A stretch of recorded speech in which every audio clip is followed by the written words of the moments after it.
Abra sua Bíblia comigo. Primeira Epístola de São Paulo aos Coríntios, capítulo de número 2 e o versículo de número 9. Primeira Epístola de São Paulo aos Coríntios, capítulo de número 2 e o versículo de número 9. Quem encontrou, diga amém. Está escrito assim: mas, como está escrito, aquilo que os olhos não viram e os ouvidos não ouviram e não subiu ao coração do homem, é o que Deus tem preparado para aqueles que o amam. Amém, igreja? Eu vou ler mais uma vez para ver se a palavra cria raiz no seu coração. Mas, como está escrito, aquilo que os olhos não viram e os ouvidos não ouviram e não subiu ao coração do homem, é o que Deus tem reservado para todos os que vieram nesse culto essa noite. Feche a Bíblia, coloque no banco, na cadeira. E já que quebramos todos os protocolos possíveis, vamos quebrar mais um. Pegue na mão de quem está do seu lado e aperte a mão dessa criatura com carinho até ela falar aleluia.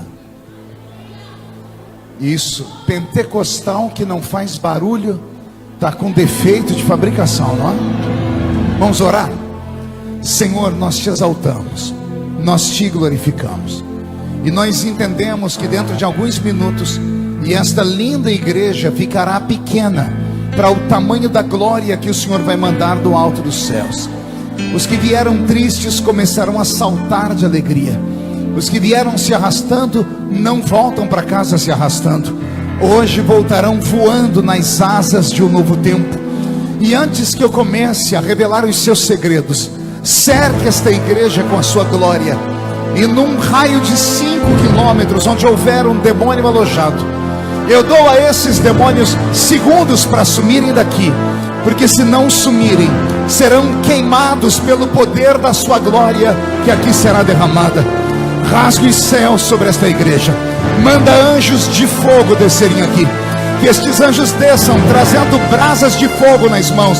Comecem a esparramar estas brasas entre nós, e onde houver um crente cheio do Espírito Santo, pega ele nesta noite, Jesus, e mostra o caminho da verdadeira e poderosa adoração.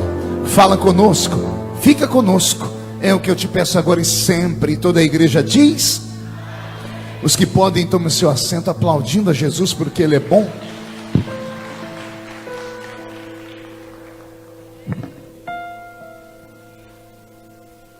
Tirei o paletó porque está um pouquinho quente e vai ficar mais quente ainda a partir de agora. Eu só queria ter certeza se veio algum pentecostal para essa reunião hoje. De verdade? Então olhe para o seu irmão e diga para ele: você está preparado? Faremos uma viagem só de ida para dentro do coração de Deus essa noite. Quem não quiser fazer essa viagem, dá tempo de ir para casa ainda, tá? Mas se ficar comigo aqui, eu tenho certeza que a sua vida nunca mais será a mesma. Querida igreja, noiva do Cordeiro, simpatizantes da nossa fé, amigos que vieram de perto, de longe, autoridades constituídas por Deus e pelos homens, eu tenho hoje uma palavra tão fantástica, que se eu conseguir traduzir ela, verbalizar ela para vocês, pessoas aqui hoje correm o risco de perderem o rumo da sua casa quando o culto terminar. Tamanha será a revelação de Deus, porque eu creio que Deus ainda fala. Vou pedir ao pastor Roberto que mude a música para mim, Roberto. Eu li um texto na carta aos Coríntios, onde o apóstolo São Paulo, usando uma das suas ferramentas mais fantásticas, que era a sua habilidade de escrever, ele conseguia transformar os seus pensamentos em letra, e uma letra que não matava, uma letra que curava. E ele envia uma carta para a igreja de Corinto. Qual igreja? Não ouvi? Pergunte ao irmão do seu lado se ele conhece a igreja de Corinto. Conhece a igreja de Corinto da Bíblia? Conhece um pouquinho da história dela? Pense em uma igreja que foi a igreja mais poderosa da história do cristianismo neotestamentário. Uma igreja que deixou de longe a igreja de Jerusalém. Uma igreja que foi usada por Deus como um divisor de águas para aquele tempo antigo. Primeiro porque é uma igreja plantada na Grécia. Não era uma igreja plantada na terra dos judeus. Não era uma igreja plantada na terra ou em território africano, porque o Egito fazia divisa com Israel. Eu cito esses países porque tanto Israel quanto o Egito sempre foram países massacrados e empobrecidos. E você pregar para pessoas massacradas e empobrecidas é muito mais fácil do que pregar para pessoas como os gregos, que eram ricos, inteligentes, habilidosos, bonitos e tinham uma religião própria somente deles. E é para esse povo que o apóstolo São Paulo vai pregar. Quem já leu a primeira carta e a segunda carta vai se lembrar que na segunda carta Paulo explica como foi que se deu o crescimento da igreja de Corinto. Possivelmente algum crente chegou em Paulo e disse para ele: temos saudades de quando você vinha pregar com a sua habilidade humana, com o seu vernáculo apurado, com o seu conhecimento. E Paulo puxa a orelha do crente dizendo: quando eu fui ter convosco, nada do que eu vos falei foi em sublimidade de palavras de sabedoria humana, mas quando eu fui ter convosco, tudo que eu vos falei foi em demonstração de Espírito e poder de Deus. Vou falar de novo. Paulo está dizendo aos gregos: o que me fez levar Jesus até vocês e convencê-los não foi a minha habilidade com as palavras, não era porque eu era um homem sábio, a minha eloquência, mas quando eu preguei para vocês pela primeira vez, vocês viram a revelação de Deus encarnada. Vocês viram o poder que se manifestou entre vocês. Vocês viram os sinais que me seguiram. E por isso, vocês trocaram Zeus por Jesus de Nazaré. Paulo, então, quando planta a igreja de Corinto, ele vai para um desafio. Ele vai pregar para o povo mais sábio do mundo antigo. Ora, eu tenho homens e mulheres aqui que com certeza estudam. E o que eu vou falar não é nada difícil de ser compreendido. De vez em quando eu me pego em algum lugar do Brasil ou do mundo e lá vem no meu WhatsApp um pedido de ajuda de uma das minhas filhas. Eu tenho 3 filhas que estudam, fazem faculdade. Um dia desses, a minha mais velha mandou uma mensagem para mim, pastor Marcos, dizendo assim: pai, me ajuda a interpretar esse texto, porque eu tenho que apresentar um trabalho aqui para a escola e eu tenho pressa. E eu amo interpretar textos, sempre gostei de ler muito. E quando eu comecei a ler o texto, no segundo parágrafo, eu tive que voltar para tentar compreender o primeiro. Depois que eu li 10 minutos, eu não consegui entender bulhufas. Eu fui até o final do texto para ver quem é que tinha escrito o texto. Aí eu comecei a rir, falei: também pudera. Um texto escrito por Platão. Platão, que viveu milhares de anos antes de Jesus. Imagine que os nossos filhos sofrem nas universidades hoje, quando um professor moderno, cheio de tecnologia, pega um texto escrito milhares de anos atrás e pede para os filhos interpretar. Mas a gente não consegue entender, porque o nível de intelecto dos gregos iam acima da média de qualquer povo do mundo. Foi para esse povo que o apóstolo Paulo foi pregar. Um povo que inventou matérias e ciência. Você sabia que a medicina foi criada pelos gregos? Hipócrates, ele cria a medicina, e os egípcios aperfeiçoam a medicina, mas quem cria a medicina são os gregos. Não só isso, imagine que a arte de cuidar do corpo humano nasce com os gregos, o esporte nasce com os gregos, a própria palavra Olimpíada vem de Olimpo, que era o monte onde estava o panteão dos deuses gregos. Pense num povo que inventou a tal da filosofia. A palavra filosofia vem do latim, 2 palavras, philos e sofia. Philos seria amante, namorado, amigo, e sofia, inteligência, sabedoria. Imagina eles criarem uma matéria que diz que são amantes do conhecimento, namorados da sabedoria. Isso antes de Jesus nascer. E é para este povo que o nanico Paulo vai pregar. Ele tinha muita coragem. Como eu disse no início, pregar para um povo pobre, necessitado e iletrado é muito mais fácil. Basta você levar comida e roupa, você conquista o coração deles e eles vão parar para te ouvir e vão aceitar o que você pregar para eles. Agora tente pregar nos altos dos arranha-céus da Barra da Tijuca Tente ir em Nova York, naqueles altos prédios da Quinta Avenida, e pregar para os atores e as atrizes de Hollywood. Tente ganhar um ator aqui do Brasil. Tente pregar para o seu professor de filosofia na faculdade. Você vai ver o deboche deles, porque eles acham que porque têm conhecimento e inteligência, estão acima da média, e acham que o evangelho é dado somente aos pobres. Jesus não salva o homem porque ele é pobre, ou deixa de salvar o homem porque ele é rico. Não é questão de sabedoria nem de riqueza, é questão de necessidade. Todos os que estão aqui foram salvos, não pela cultura, não pelo seu nível social, mas porque a graça de Deus nos alcançou. Posso ouvir um amém por esta palavra? Então Paulo vai pregar para os homens sábios. Alguém tem dúvida de que os gregos eram inteligentes aqui? Ninguém, né? Não bastasse serem inteligentes, pense num povo bonito. Até hoje, quando passa um homem bonito na rua, a mulherada olha e diz assim: lá vai um deus grego. Quando passa uma mulher bonita, os homens dizem: lá vai uma deusa. Por que isso?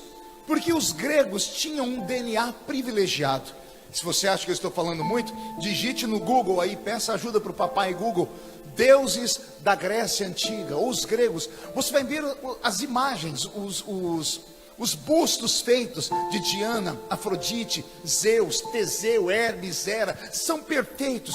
Os homens, queixo quadrado, másculo, peito bem trabalhado, bem torneado. As mulheres lindas, beldades, porque os gregos tinham um DNA diferente do nosso. Não bastasse ser inteligentes, eram bonitos. Uma coisa é você pregar para uma pessoa que quando olha no espelho, ela tem uma disfunção de imagem. Não sei se você sabia disso. Hoje é um dos maiores problemas que existe no mundo moderno. As pessoas olham para o espelho e não enxergam a verdade. Principalmente entre os adolescentes que tentam ficar parecidos com a youtuber do momento ou o cantor do momento. As pessoas têm raiva do que vem no espelho, distorção de imagem. E tem umas pessoas que, é claro, nasceram feinhas mesmo. Você olha para ela, não sabe se ela está de frente ou de costa, né? Mas ainda bem, como eu disse, que a salvação não é pela aparência, né? Deus não olha por fora, Ele olha por que está aqui dentro, né? E por isso somos salvos. Então imagine vocês que os gregos são sábios e bonitos, mas eles também são ricos. Quem já leu a Bíblia deve ter encontrado a carta aos Efésios. Os Efésios só eram Efésios porque moravam na cidade de Éfeso. E a cidade de Éfeso era a terceira maior cidade da Grécia Antiga. Estava lá estabelecido uma das 7 maravilhas do mundo antigo, que era o templo da deusa Diana, a Diana dos Efésios.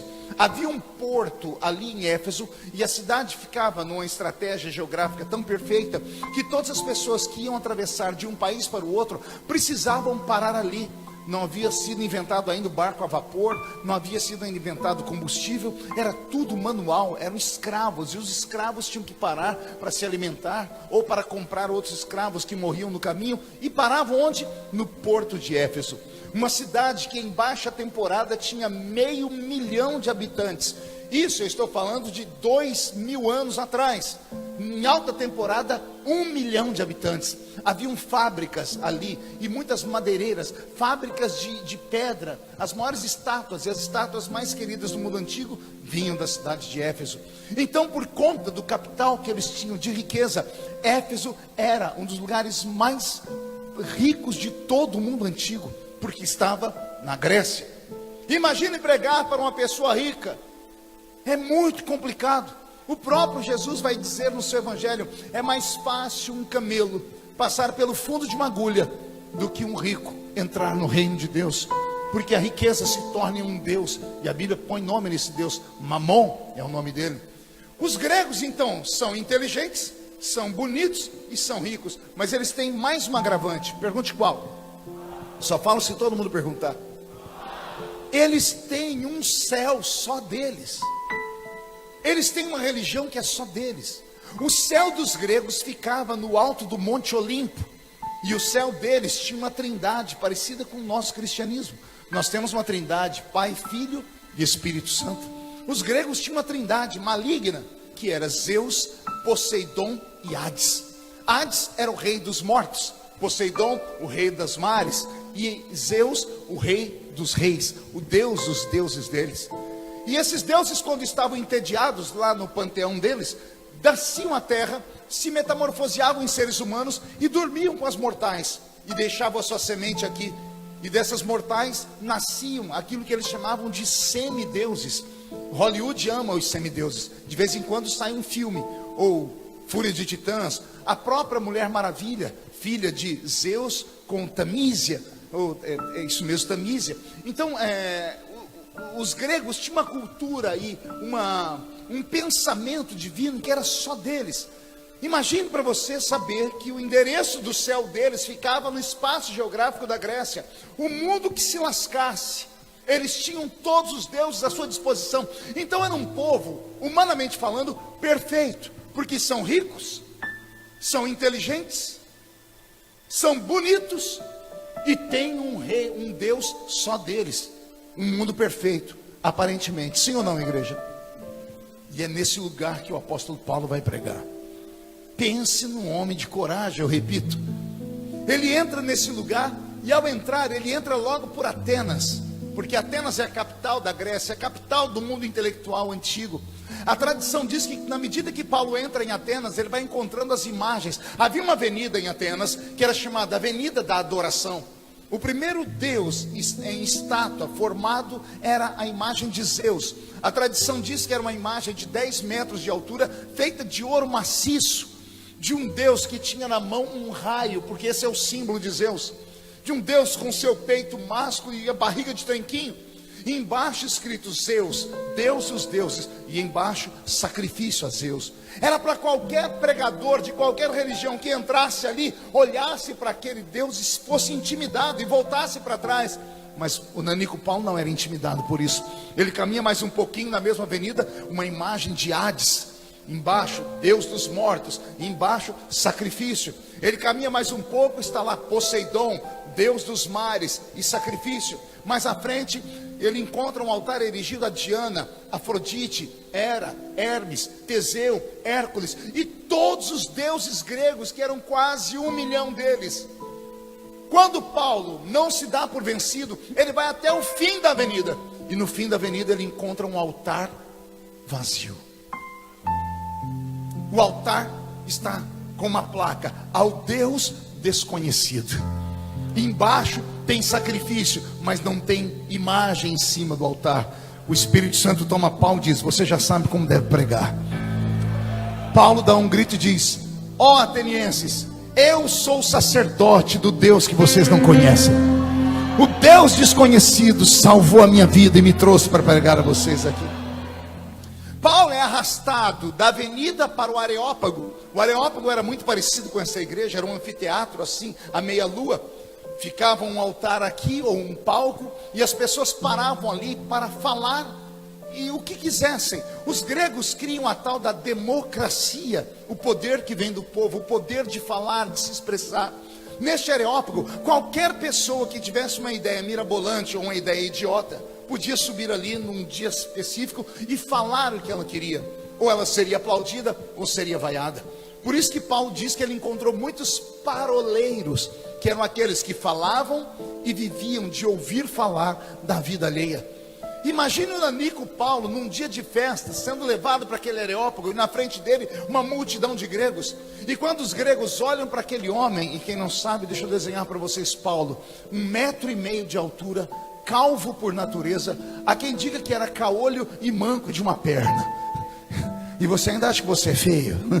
Esse é o modelo fotográfico que Deus vai usar na Grécia. Quando ele sobe naquela tribuna e as pessoas param para ver, não pararam para ouvi-lo, pararam para ver a criatura que ele era. Eu imagino as pessoas olhando e cochichando. A mãe dele deve ter jogado pedra na deusa.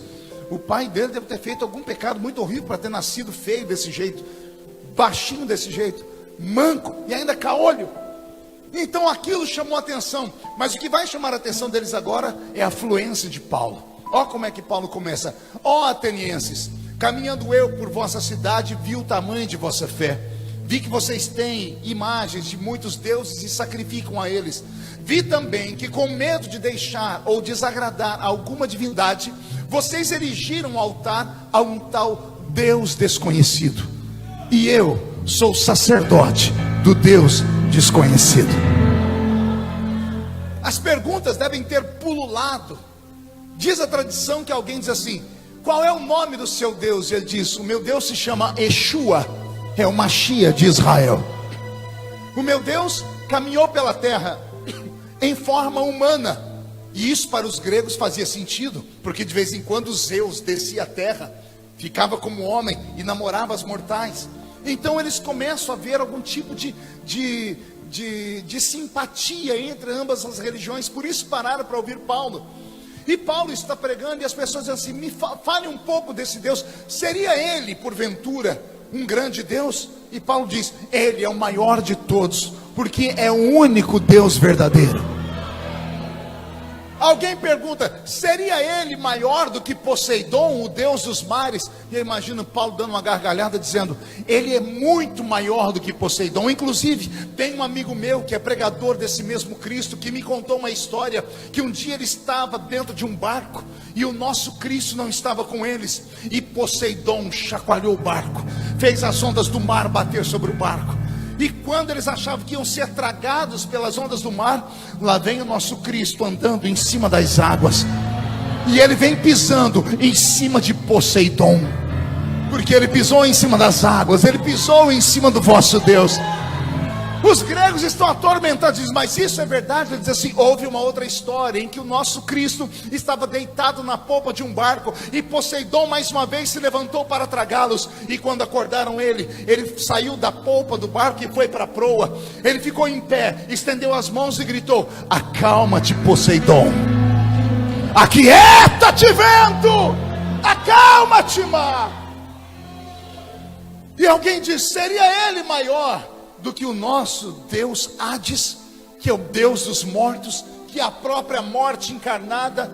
E Paulo, imagino eu, dando uma gargalhada, dizendo: para esse aí não precisou nem o meu Cristo, eu já enfrentei Hades.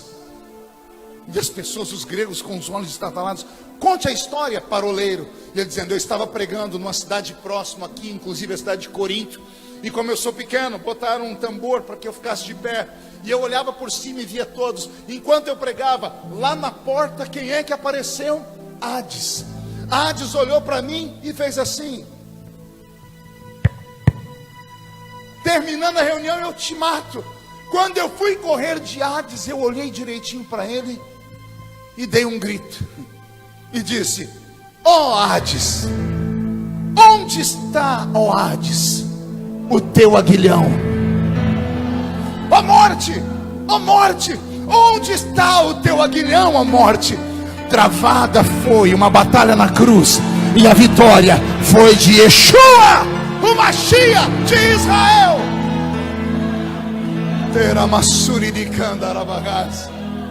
Eu imagino os gregos meio tontos, sendo assim: seria ele, porventura, maior do que Zeus? E Paulo dizendo: ele é maior do que Zeus, e eu provo. E os gregos pedindo: provem. E Paulo dizendo: onde está Zeus agora? E todos os gregos apontando para o alto da montanha, o Monte Olimpo. Zeus está ali no alto do Monte Olimpo, olhando para nós e te vendo, ó pregador. Eu imagino Paulo rindo e dizendo: então o meu Cristo é maior do que Zeus. Por quê, pregador? Porque o seu Zeus, o seu Deus que se chama Zeus, quando quer olhar os céus, ele tem que olhar para cima, não é? Pois o salmista no Salmo 103 disse assim: Deus, quando quer olhar os céus, ele se inclina. Não, você não entendeu, eu vou falar de novo. Todo ser vivo, quando quer olhar os céus, tem que olhar para cima. O nosso Deus, quando quer olhar os mesmos céus, ele olha para baixo, porque ele está acima do céu, ele está acima das estrelas, ele está acima dos planetas. Quem serve esse Deus vivo pode dar um grito daquele tamanho aqui?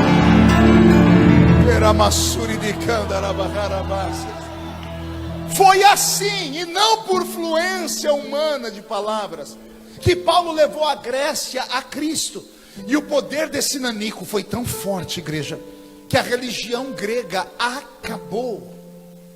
A religião grega virou lenda que se transformou em mitologia, se tornou mito.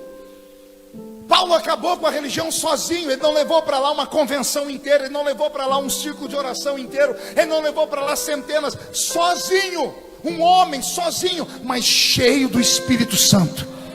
Ele virou o país de cabeça para baixo.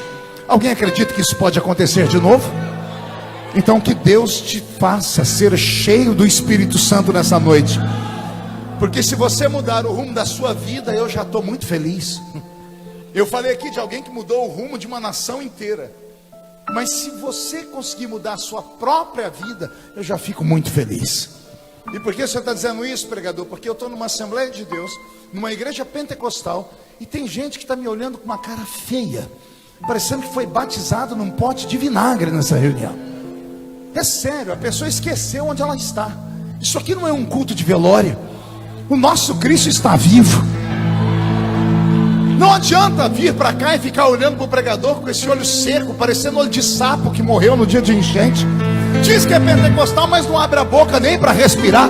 Fica com essa boca travada, essa boca de aço, essa língua de ferro, esse queixo de concreto. Se você quer sentir a mesma coisa que Paulo sentiu, mande glória para cima e ele vai mandar glória de cima para baixo. Ah, meu Deus. Passando por essa experiência em Atenas, Paulo planta uma igreja em Corinto. Depois da reunião que eu disse, onde ele pregou na casa de um irmão, e ali ele disse: ó morte, onde está, ó morte, teu aguilhão? Uma igreja nasce. Nasce uma? Não ouvi. Uma? Ah, como eu gostaria de ter congregado naquela igreja. Pergunte por quê? Porque era uma igreja que só tinha gente doida.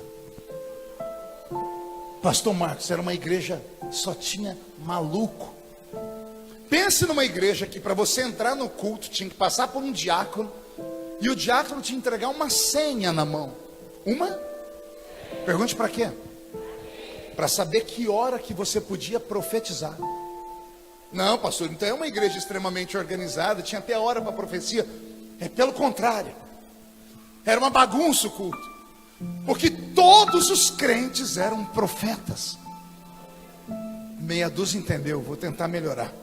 Imagine você congregar num lugar onde todos à sua volta, todos são oráculos de Deus, são vasos. Não conseguiu entender ainda? Vamos desenhar, vamos desenhar. Nós não estamos mais em Niterói nesta noite, estamos em Corinto. Melhora a música, Roberto. Cuidado, olhe de canto de olho para a sua esquerda. É de canto de olho, não é para virar o pescoço não. Olhou? Cuidado com esse crente. É um profeta. Olhe para o da direita. Esse interpreta línguas estranhas. O que está atrás de você, esse tem o dom de variedade de línguas estranhas. O que está na sua frente, esse tem os dons de curar os enfermos. Aqueles que estão naquele canto ali têm a palavra do conhecimento, a revelação. Aqueles que estão aqui naquele outro canto têm o dom de discernir espíritos. Aqueles que estão lá em cima têm o dom de operação de maravilhas. Você consegue imaginar um culto nesta dimensão? Você consegue imaginar uma igreja onde os 9 dons do Espírito se manifestavam em todos os cultos? Nem a igreja de Jerusalém tinha o que a igreja de Corinto tinha. Por quê? Porque só se vence o conhecimento com demonstração de poder. Só se vence a cultura com sinais. Se você sentar com qualquer pessoa extremamente habilidosa com palavras, que estudou muito, ela vai te desconcertar, porque ela vai arrumar 1 milhão de argumentos e vai refutar cada uma das coisas que você falar. Então não é briga entre palavras, era briga de manifestação. Onde para o argumento? Quando acontece algo sobrenatural. E só é sobrenatural porque não há explicação humana. Porque se tiver explicação humana, deixa de ser milagres. E foi assim que a Assembleia de Deus nasceu. Ela não nasceu por causa dos anéis de formatura. A nossa igreja não nasceu porque os homens eram poliglotas. A nossa igreja não nasceu porque as pessoas eram ricas. A nossa igreja nasceu porque os homens e mulheres, embora fossem analfa de pai e beta de mãe, a maioria só tinham 2 dentes na boca: o zagueiro e o atacante. A maioria dos crentes não sabia ler a Bíblia. Quando ia ler a Bíblia, dizia, vamos ler aqui no livro de Êxodo. Mas quando esse povo fechava a Bíblia e começava a orar, eu vou repetir, quando eles fechavam a Bíblia e começavam a orar, o céu se rasgava e Deus ficava de pé no trono e se manifestava. Não sei vocês, mas eu ando muito saudosista. E eu tenho ensinado, inclusive na igreja onde eu pastoreio. Os crentes modernos acham que só pelo fato de estarem na igreja estão fazendo um favor para o pastor.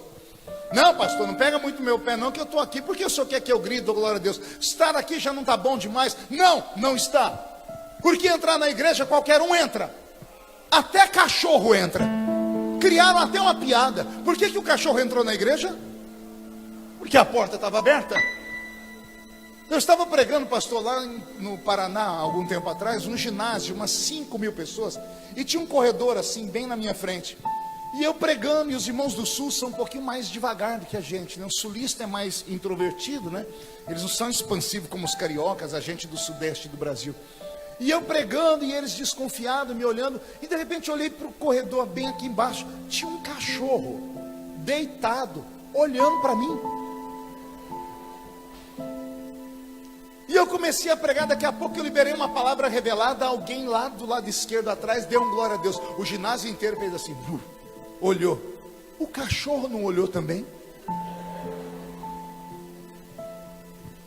Eu falei, deixa eu fazer o teste. Dei outra palavra de revelação, o povo do lado de lá deu glória a Deus, todo mundo olhou para a direita e o cachorro olhou também. Falei, meu Deus, esse cachorro congrega na igreja.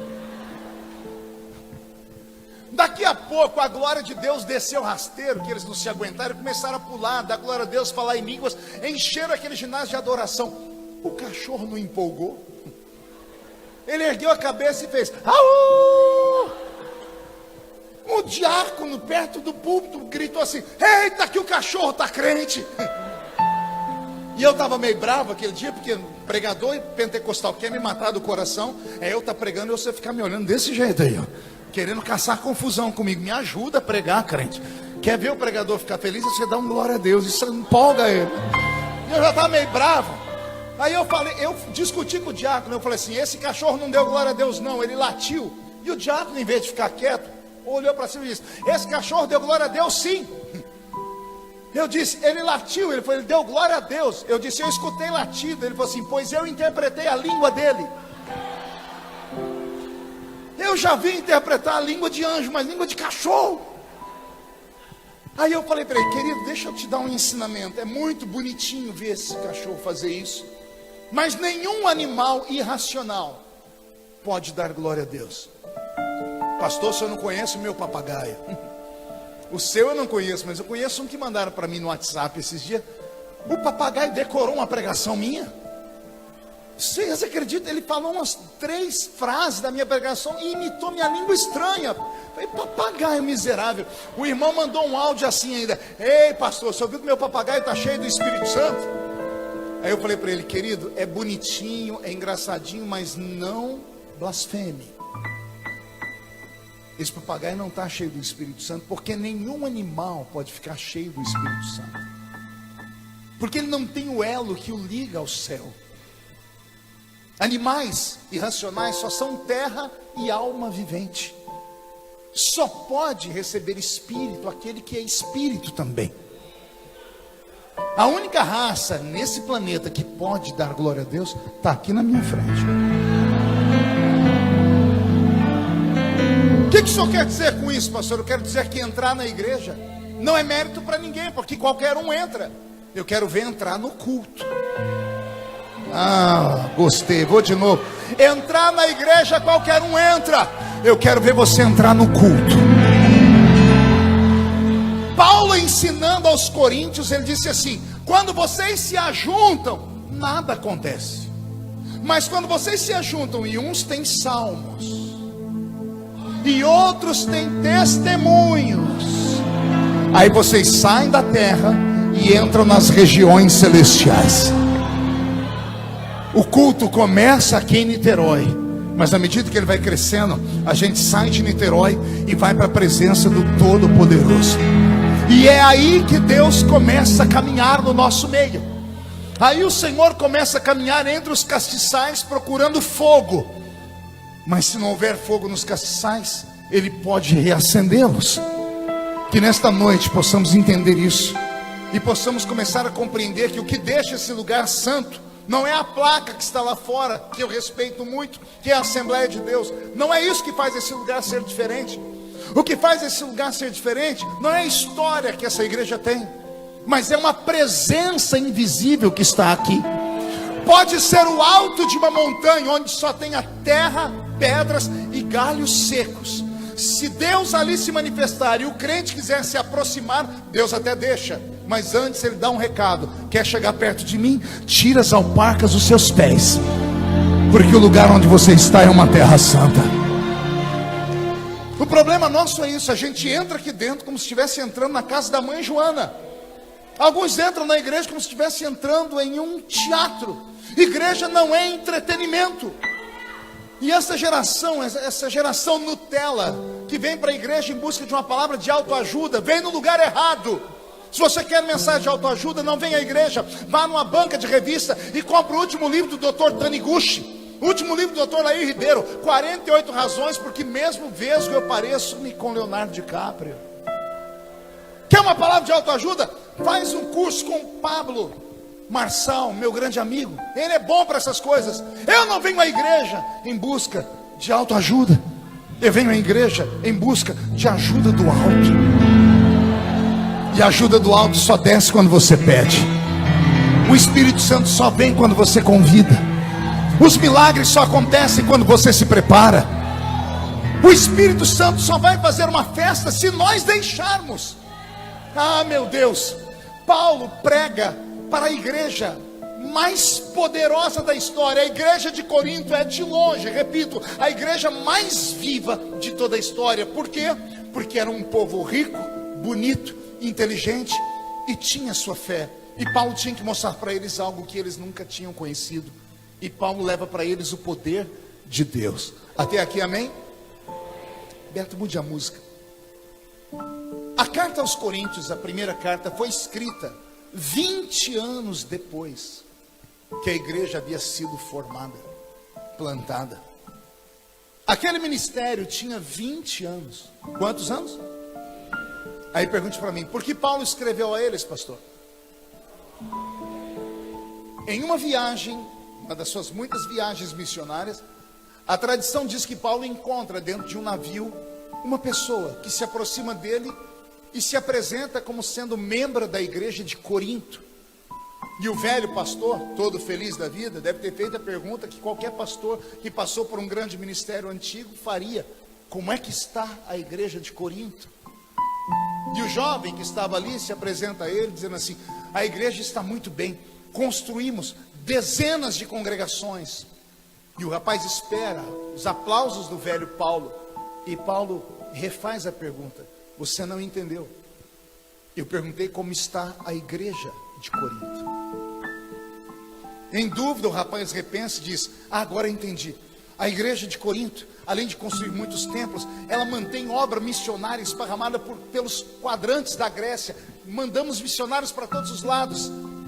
E ele espera o aplauso de Paulo, e Paulo refaz a pergunta dizendo: você ainda não me entendeu. Eu estou perguntando como está a igreja de Corinto. O rapaz repensa e diz a Paulo: agora eu entendi. A igreja está cuidando dos órfãos, está cuidando das viúvas, está criando hospitais. A igreja está muito bem. E Paulo diz: você ainda não me entendeu.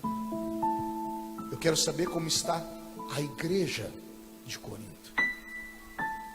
Não quero saber como está a denominação. Não quero saber como está a organização. Eu quero saber como está o organismo. Posso, pastor Marco? Nós confundimos organização com organismo. A organização vai bem, muito obrigado. Temos templos, temos conta em banco, CNPJ, patrimônio. Nós temos convenções, nós temos representatividade política.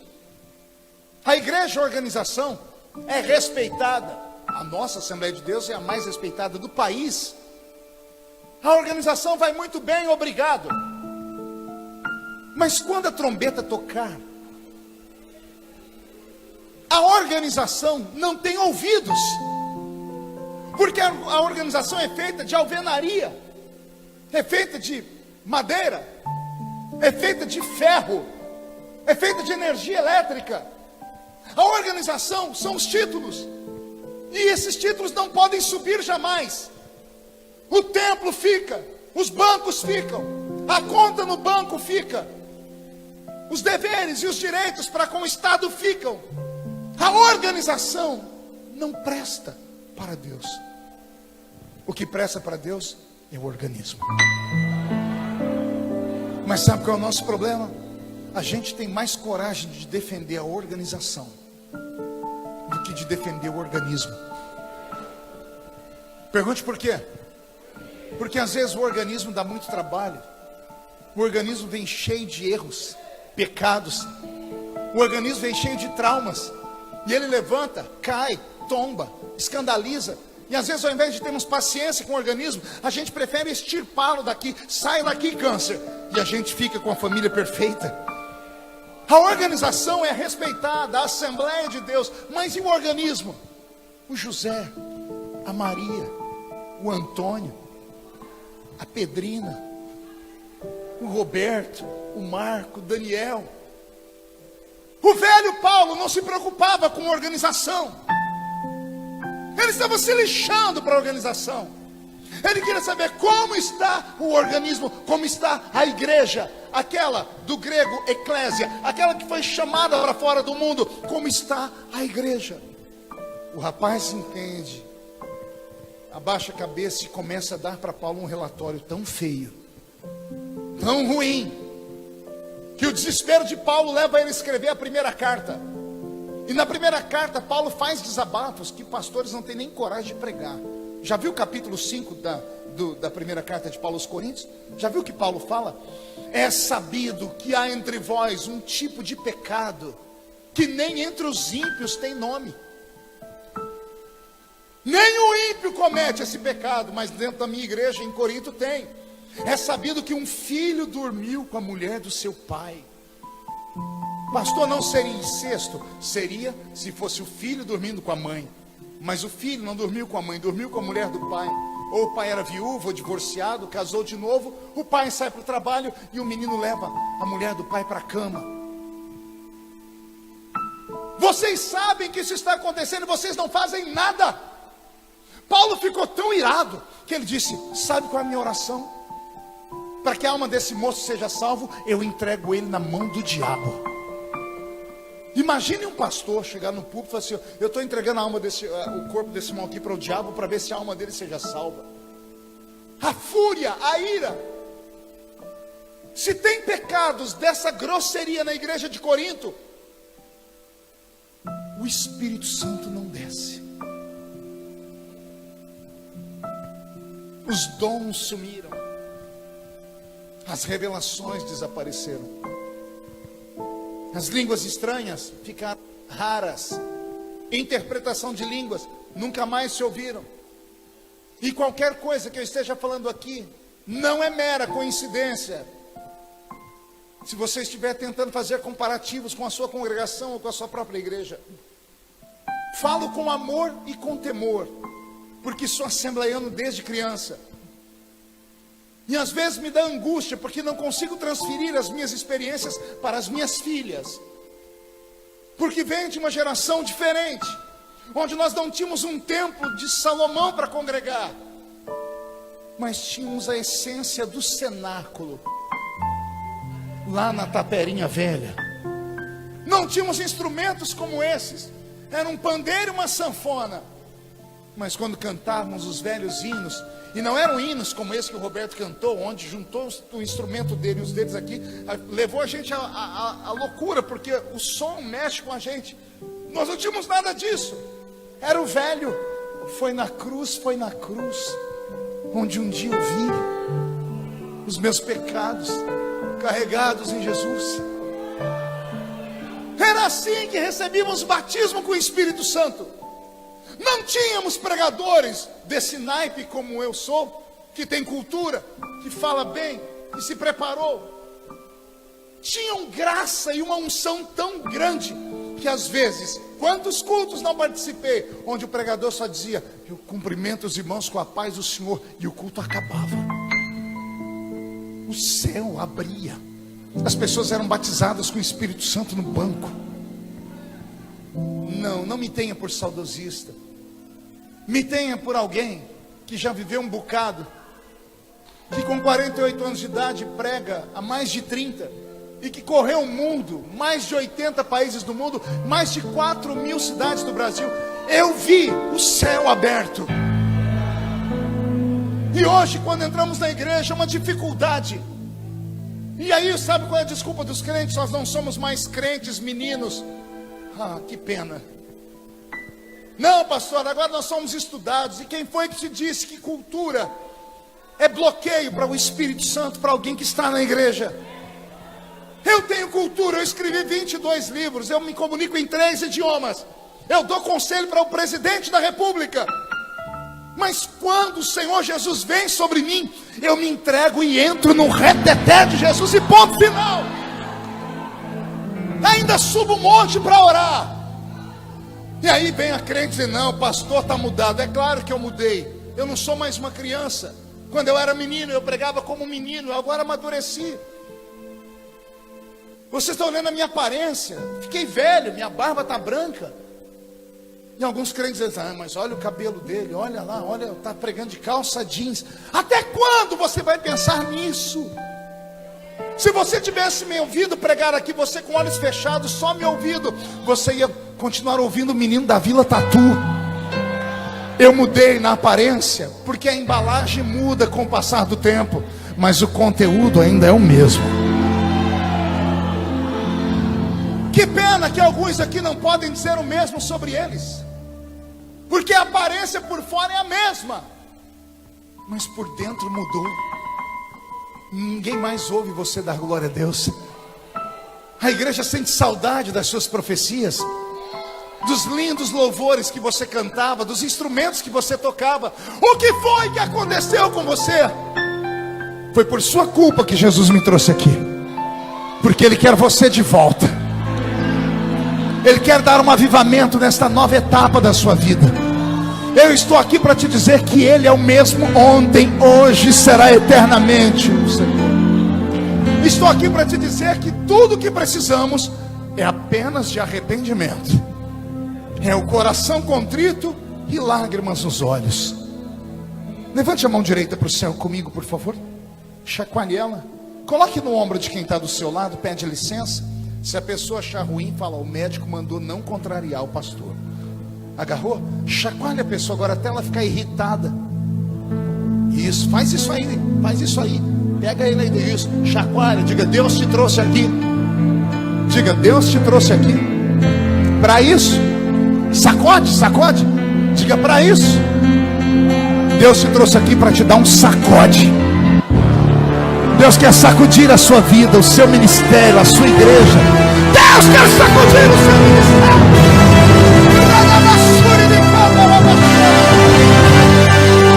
Reage.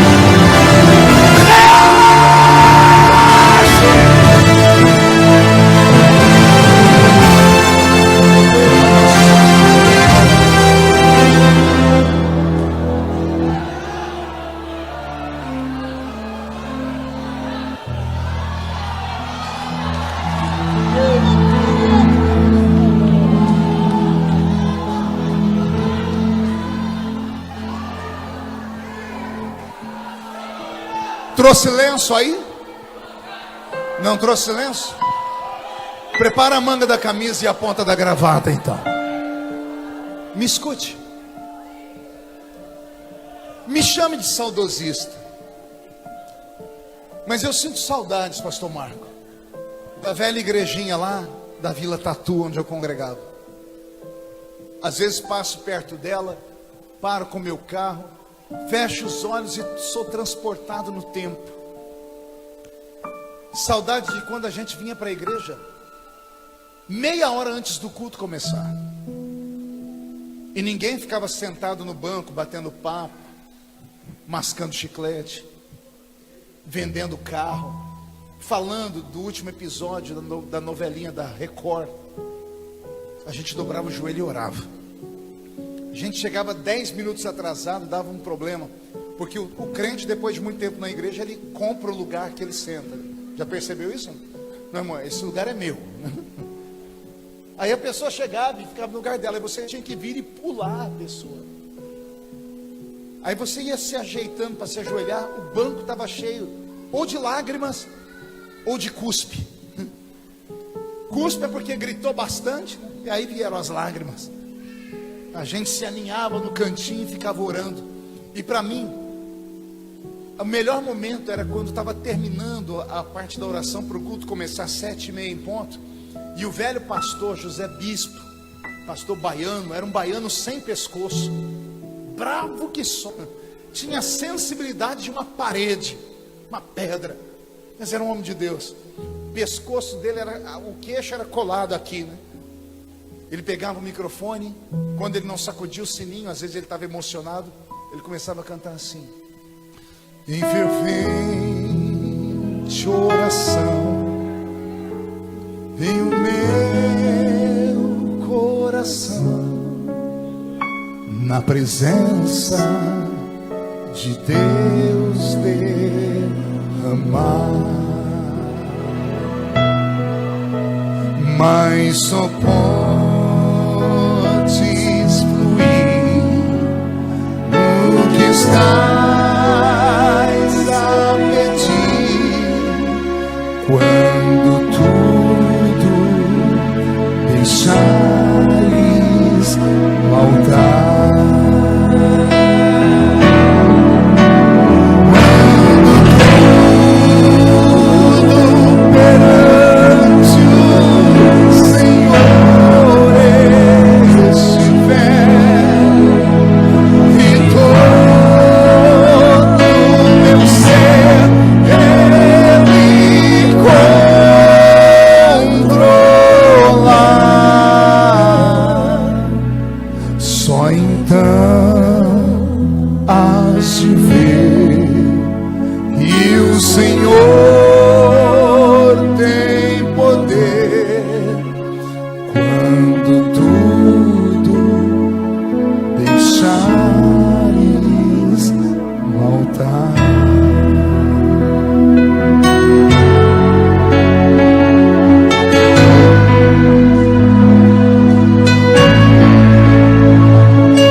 Aguenta, coração.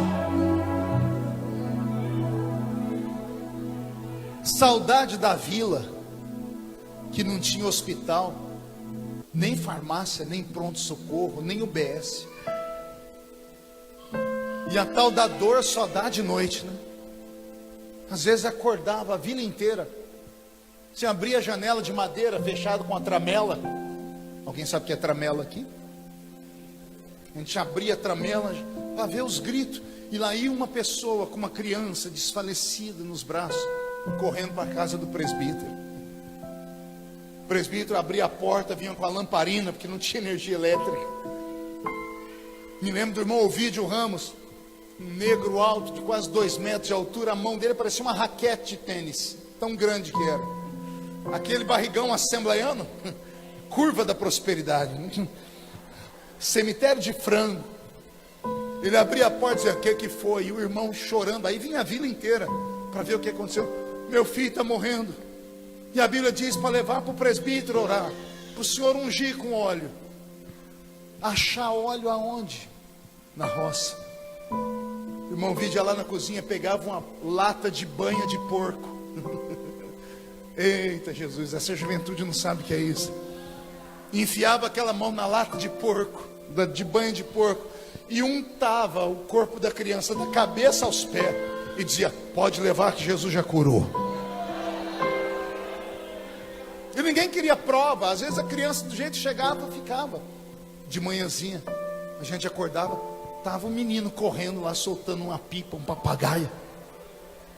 Mas ontem não estava morrendo. O que aconteceu? O presbítero orou e Jesus curou. Percebeu que Jesus não tem curado mais? Pergunte para mim, por quê, pastor? Todo mundo tem Unimed. Todo mundo tem plano de saúde. Todo mundo tem facilidade. Quando você deixa de acreditar nas coisas, as coisas param de acontecer. Quando você deixa de acreditar que Jesus cura e você confia mais no médico, no remédio, as coisas param de acontecer. Quantas vezes eu vi os irmãos chegarem de segunda-feira na igreja no culto do círculo de oração, e lá estava o círculo de oração, que tinha outro nome para nós, não era círculo de oração, era delegacia de crente. Pegou aí ou não? O crente não ia na delegacia da queixa, não chamava advogado, ele ia lá no círculo de oração e levava um pedido de oração.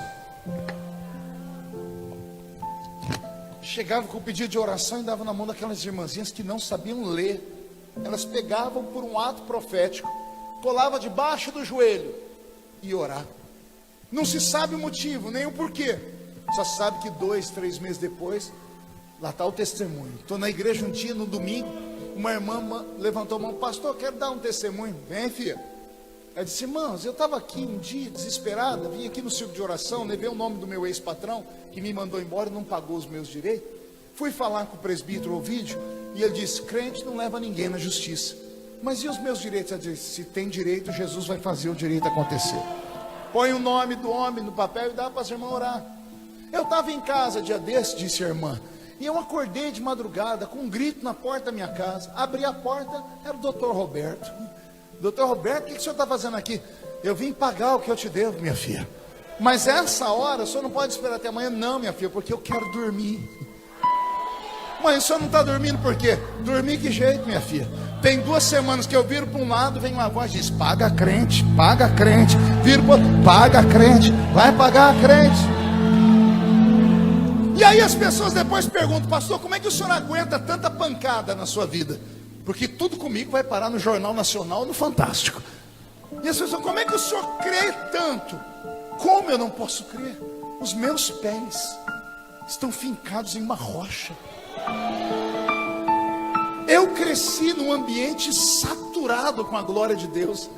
Eu vi a glória de Deus. Eu venho da geração dos sonhos, que dormíamos e sonhávamos com um arrebatamento, com visões e revelações.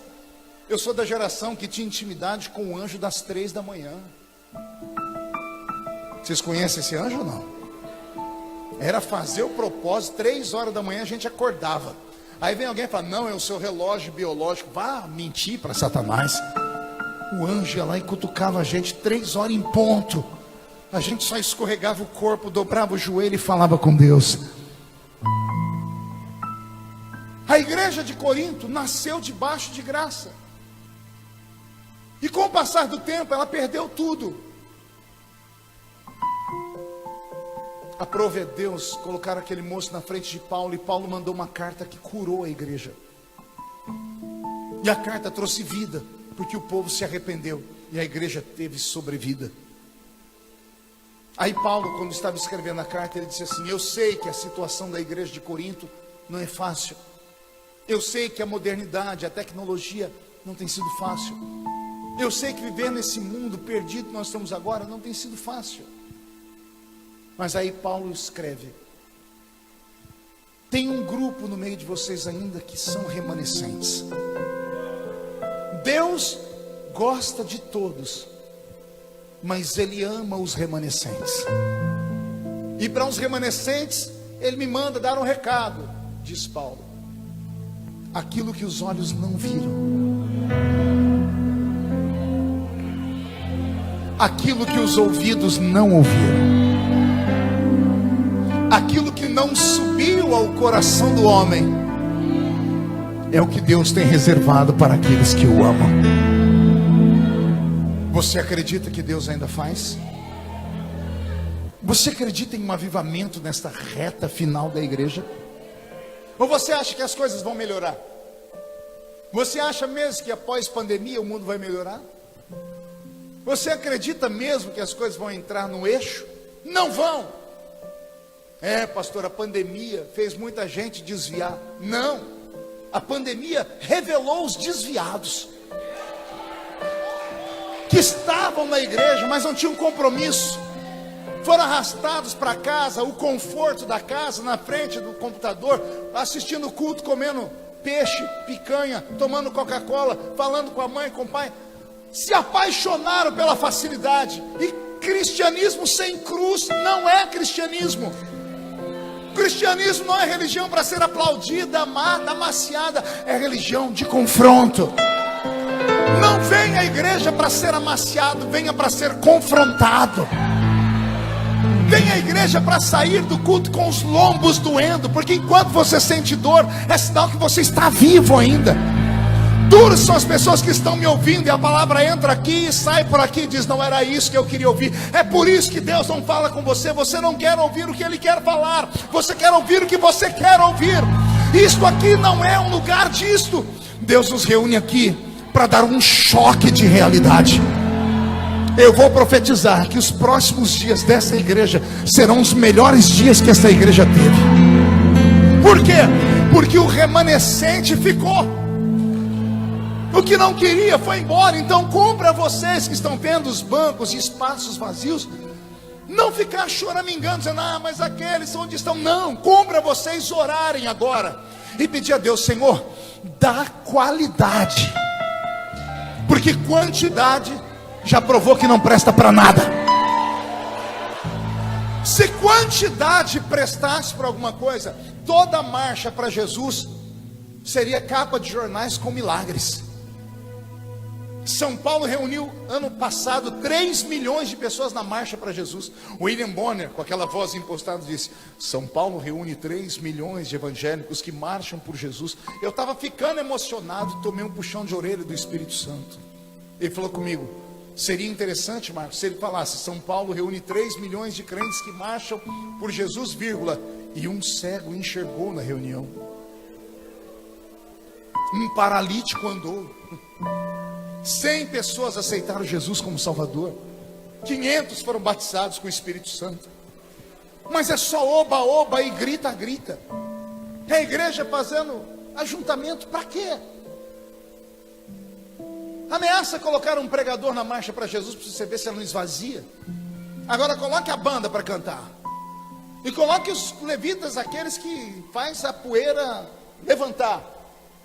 Oba, oba e grita, grita. Quantidade não é sinônimo de avivamento. Qualidade é. Me dê aqui nessa noite 10 crentes, mais crentes, crente raiz, e a gente vira Niterói de cabeça para baixo. Deus não te trouxe hoje aqui somente para que você visse um pregador. Ele te trouxe aqui porque Ele tem saudades de você. Quando aquela porta se abriu e você entrou, você nem percebeu, mas o Espírito Santo estava lá. Quando você passou por Ele, Ele juntou as duas mãos como uma criança ansiosa. Você passou e Ele disse: quem sabe é hoje? Quem sabe ela vai voltar a ser como antes? Quem sabe Ele vai voltar a brilhar, a profetizar, a pregar? Quem sabe ela vai voltar a falar em línguas? Aquilo que os olhos ainda não viram é o que Deus tem reservado para todos nós. Eu prefiro acreditar nisso. Alguém acredita comigo? Então fique de pé, por gentileza. Vou pedir que todos inclinem a cabeça, porque eu vou fazer um convite, e talvez ninguém vai vir à frente. Então, para eu não ficar envergonhado, fica de olho fechado. Mas eu não vou ter medo. Será que há alguém aqui nessa noite que, depois de me ouvir pregar, tem coragem de dizer para si mesmo: eu já fui mais crente, e eu queria voltar a ser mais crente. Eu queria voltar a pregar como antes, a cantar como antes, a profetizar como antes. Ou será que tem alguém que tem coragem de dizer: Senhor, eu nunca vi isso, mas eu queria ser alguém usado por Ti, como esse pregador falou. Se existe, eu quero receber. Se há alguém desses dois grupos e tiver coragem, de romper e vencer o orgulho, porque muitas vezes o que nos separa do milagre é o orgulho. Mas se você romper com o orgulho e tiver coragem de vir aqui perto de mim no altar, murcha a barriga, estufe o peito, olhe nos olhos do irmão do seu lado. Se o olho dele não estiver vermelho, enfie o dedo no olho dele. Diga: você entendeu? Dá tempo ainda. Nós podemos recuperar tudo que nós perdemos. E eu profetizo um tempo de avivamento sobre a sua vida. Do jeito que você está aqui mesmo, feche os olhos por um minuto. Será que tem alguém no nosso meio que está afastado dos caminhos do Senhor e veio hoje aqui a convite de um amigo, de um irmão? Se foi atraído pela propaganda e quando entrou aqui você disse: quero ver se Deus ainda fala. E Deus falou com você. O Senhor falou que você ainda vai ser um grande homem, a senhora será uma grande mulher ainda. Mas o fato de estar afastado da igreja criou um problema muito grande, porque lá no livro de Mateus capítulo 16 verso 18 em diante está escrito assim: tudo que for desligado na terra é desligado no céu. Quando você se afastou da igreja, você foi excluído do ministério, e o seu nome foi riscado do livro da vida. Mas se hoje você tiver coragem de voltar, nós vamos orar e vamos ligar você de novo ao céu. Pastor, mas eu tenho que fazer o quê? Tem que vir aqui perto de mim. Aí eu vou orar pela sua vida. Quero colocar minha mão sobre a sua cabeça. Eu já tenho um rapaz aqui. Tem mais alguém? Eu já tenho 2 aqui. Você também? Eu já tenho 3 aqui. Tem mais alguém que quer voltar? Pastor, eu não sou evangélico. Eu vim aqui porque eu estava curioso. Não entendi nada do que o Senhor falou, mas eu senti tudo que o Senhor falou. Vontade de chorar, tô tremendo. O que é isso, pastor?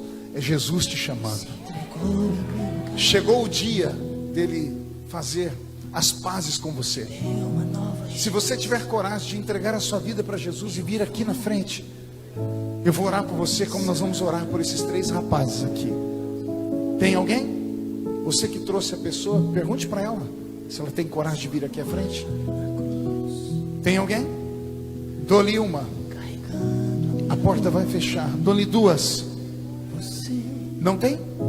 A igreja estenda as mãos para cá. Senhor, nós colocamos nas suas mãos essas 3 vidas. 3, Senhor, é um número profético. Uma é para glorificar o Pai, a outra o Filho e a outra o Espírito Santo. Todos os pecados sejam perdoados, o nome deles escritos no livro da vida. Toda maldição seja quebrada, e quando esse culto terminar, que eles voltem escoltados pelos anjos para casa. Eu profetizo um tempo de paz, de alegria e de salvação. E a igreja diz: alguém dá um abraço nesses 3 aqui para mim? Alguém está aqui mais perto? Isso. E a igreja dá uma salva de palmas para Jesus.